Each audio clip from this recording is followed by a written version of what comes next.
Tonight, I get caught with some protesters in the rain. A bagpiper loses his hat. And I have an awkward encounter with a stranger.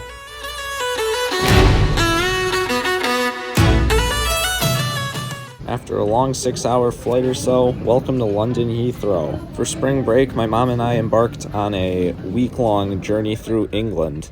Mostly staying in London, but we will go up to Manchester. That'll be next episode, spoiler alert. But we were instantly greeted upon a lot of really cool traffic. You can see Wembley in the distance there, past A380. But our way of transport this whole trip is going to be mostly the tubes and other types of public transportation.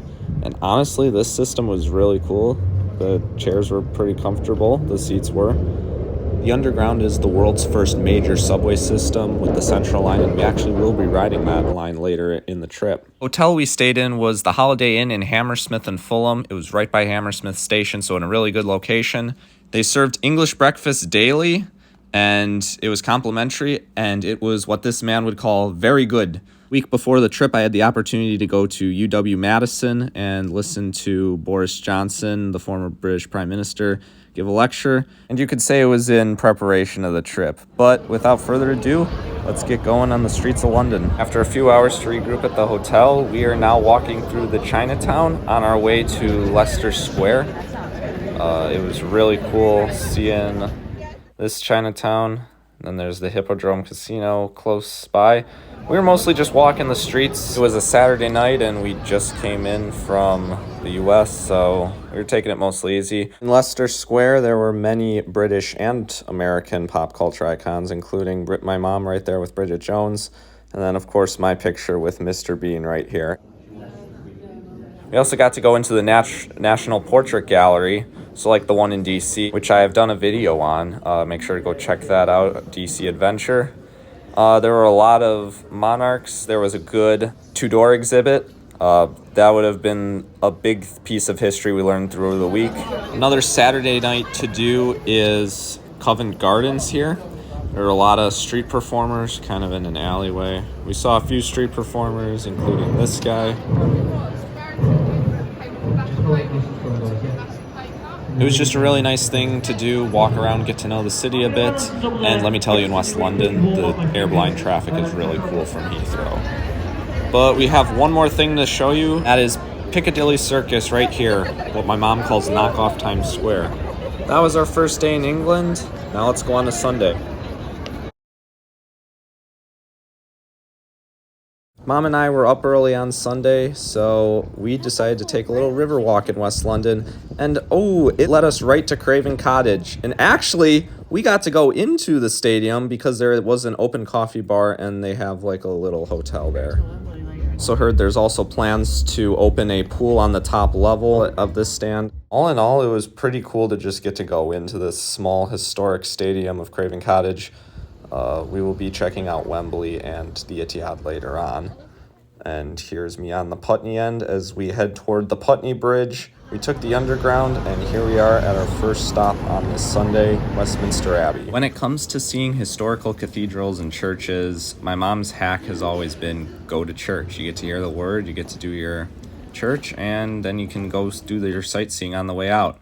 Got to see many cool graves like Neville Chamberlain's, the former Prime Minister, in World War II. Their Tomb of the Unknown Soldier was also here. And there was also Sir Isaac Newton's grave and Winston Churchill's, which was also in the back where we were sitting. You saw in the first clip. We happened to have went on Palm Sunday, and we were able to get these palm branch crosses. They were handing them out in the security line. And then also here's our bulletin. And the service was about an hour 45, and it was Palm Sunday as well, so it was a really cool opportunity to get to go to this big cathedral on a really holy day. Now we're getting on the district line to go from Westminster to South Kensington to see Royal Albert Hall, but I just first had to take a picture and laugh at this Chelsea ad because this was a direct diss at Arsenal. But here we are at the Royal Albert Hall. The Royal Albert Hall was opened in 1871 by Queen Victoria in honor of her late husband, Prince Albert. It is a very famous concert venue, if not one of the most famous concert venues in the world. Every year it hosts the BBC Proms as well as other prominent music figures, and it is right across the street from the Prince Albert Memorial, which is a really cool site. It's made of gold. Now, I became interested in wanting to see Royal Albert Hall after listening to Lorena McKennett's live album here. It was a jam of the trip. Started the tours by pretty much walking the footsteps of how a royal would enter into the Royal Albert Hall. And this is actually shot right here from the royal box, where whenever a monarch attends, they will be seated here. Towards the end of here, this clip right here, you see the organ. This is a picture of the organ. There are 10,000 pipes minus one, and it is the second biggest organ in England, just under the one in the Liverpool Cathedral. This tour was very informative on just the history and all the really cool shows they've done at Royal Albert Hall, including this version of Madame Butterfly, where they actually flooded the stage on the bottom, and here is a picture of that. We walked around a little more of where the royal entrances are, and we went into their room where almost every monarch that has been alive since the Royal Albert Hall has a portrait. There was a show that night in the hall, so that's why everything was being tested. And you can thank the really cool acoustics in this venue due to these mushroom shells on the roof, which is very iconic. Next up, we went walking in Hyde Park just to the north. They host outdoor concerts in the summer, but on every Sunday afternoon, there's the speaker's corner. This is where the British values of democracy are on full display, with great ideas being exchanged, or at least that's what you'd hope you'd expect here. But every Sunday afternoon, people get up top their peach crates or their ladders and just preach their message to you. There are a lot of people also live streaming their events, so you could probably look it up on YouTube, Sunday afternoon local time in London. All right, next up, we are going to head down the road for another must-see on a Sunday. This is called Sunday Roast. To get our Sunday Roast, we went to the Portman, which is just north of Hyde Park, about a block or two. Traditional Sunday Roast at the Portman, we had our option of either a cut of lamb right here, or the last one, a tenderloin. And there's vegetables and Yorkshire pudding, and of course an au jus, and it was very good. And also here was a Scotch egg. Really like the breading and the cook that they do on the egg with Scotch egg. It was another really good cultural immersion. For our last thing today, we went down to the Embankment. We saw Tower Bridge, and then we embarked on a strawberry tour, which we utilized a few times during the trip. Strawberry Tours is a free site where you can get free walking tours for many different places around the world, and we did utilize this in Manchester in the next video. But we took a Jack the Ripper tour this night. Our tour guide was really good, really informative. He was a person who teaches history in England, and here's just a bunch of the places we went to, starting in Tower Hill, Tower Bridge, and it told the story of Jack the Ripper. Monday morning, we decided to take the District line, and Mom wanted to show me St. James's Park. No, not the Newcastle United Stadium, but the actual park in London. It was really cool. My mom really likes the parks in London. They are very beautiful. They have a lot of really cool tulips and just really cool species of birds and other animals. This morning, we were, again, up pretty early, so we had some flexibility before our big event at 10, but we had to be there at 9, and we'll show you in a little bit.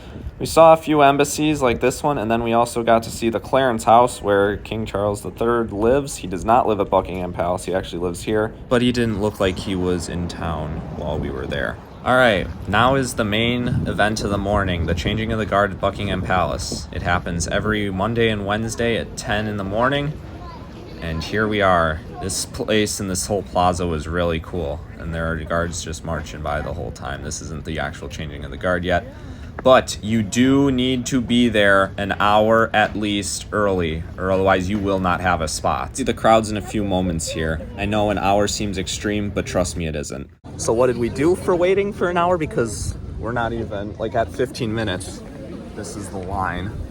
So there's this app that's called TodayTix, and basically what happens is you can get rush tickets, which is like the cheap seat tickets, but it's the price of the cheap seat tickets, and then it's like towards the front, and it's a lottery system. So we were here for 30 minutes, and they released tickets at a 5-minute interval, and we were having the time of our lives, sweating out would we get tickets to Mousetrap tonight. So that'll be later. So which one?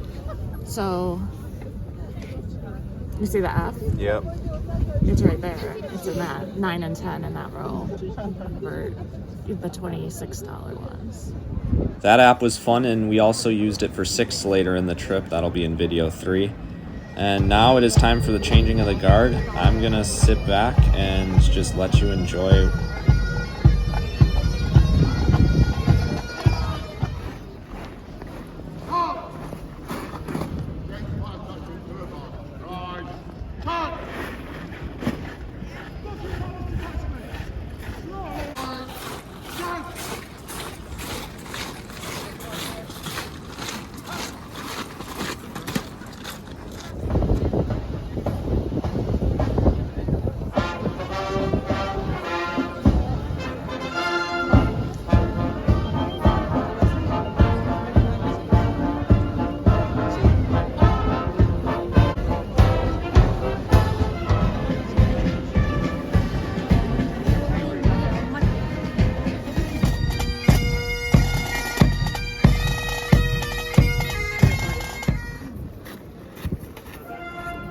So as this next part of music starts, it's actually a Beatles medley, and you can actually go on my Instagram at MaxieBoy_aviation and go in the highlight where it says my London trip, and you'll be able to find it there. But it was a really awesome arrangement, and I never would have thought at such an event like this that they would be playing Beatles music.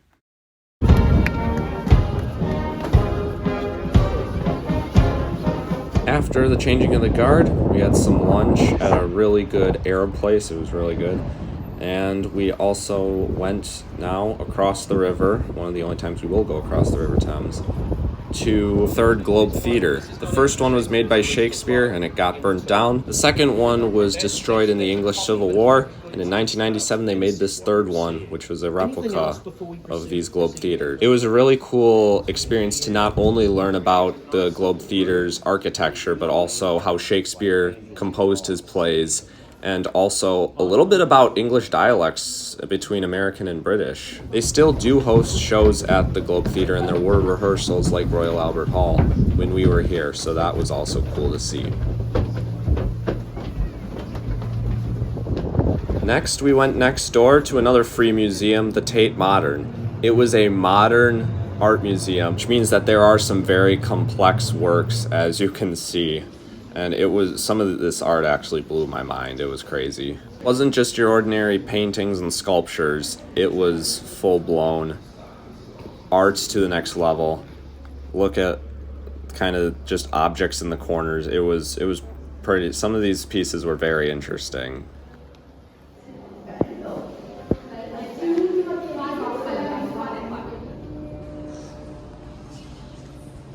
After the Tate Modern, we circled back to St. Paul's Cathedral. Since it was Holy Week, we went to a sung Eucharist rather than the traditional evening prayer they would do on this Monday night. And let me tell you, I liked this better than Westminster Abbey architecture-wise, but the history at Westminster Abbey is unmatched. This is an Anglican cathedral, and it was still just really cool to see history of this place. Notable burials here are the first Duke of Wellington and Admiral Lord Nelson. This cathedral has held its fair share of events, including Margaret Thatcher's funeral, the former Prime Minister. There was a big security operation associated with that event, and it was held here at St. Paul's Cathedral. Our last thing we did this night on this packed day was to go see Agatha Christie's The Mousetrap. Running in its 74th year at the St. Martin's Theatre, hands down this is the most iconic West End play you can go to, and we were happy to get the TodayTix from previously. I would definitely recommend going there to check out West End. So that was our video of our first few days here. Make sure to check out the next video. We will be heading up to Manchester, England.